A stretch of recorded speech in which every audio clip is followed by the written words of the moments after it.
Bonjour à tous. Ce court exercice, dont nous allons donner la correction, aura pour objet l'étude des symétries et des invariances du champ électrostatique E créé par une distribution de charge à symétrie sphérique dans son voisinage, ainsi que certaines des conséquences qui en découlent pour la forme mathématique de ce champ. Voici l'énoncé. On considère, comme indiqué, une distribution de charge à symétrie sphérique de densité volumique de charge ρ constante. On demande de préciser les caractéristiques, orientation, variable dont il dépend, du vecteur champ grand E en tout point M de l'espace. On précise ici, sous forme d'une remarque, le sens qu'il faut donner à l'expression sphère volumiquement chargée. Pour répondre à cette question, on va, comme cela est indiqué, choisir un repère approprié à la résolution de cet exercice, puis analyser les symétries et les invariances. Commençons par l'étude des symétries.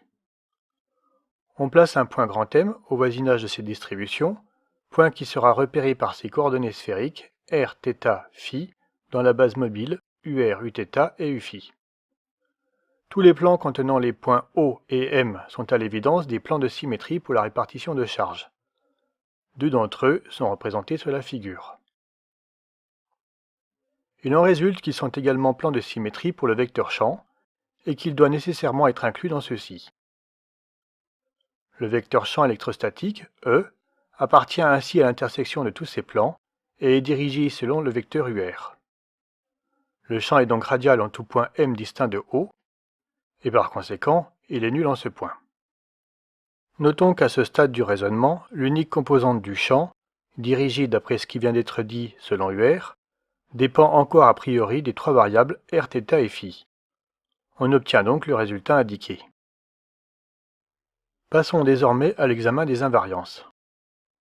La répartition de charge, uniforme par hypothèse, mais ce serait encore valable pour toute répartition de charge non uniforme ne dépendant que de la coordonnée radiale petit r, est invariante par rotation autour de tout axe passant par le centre O de la sphère.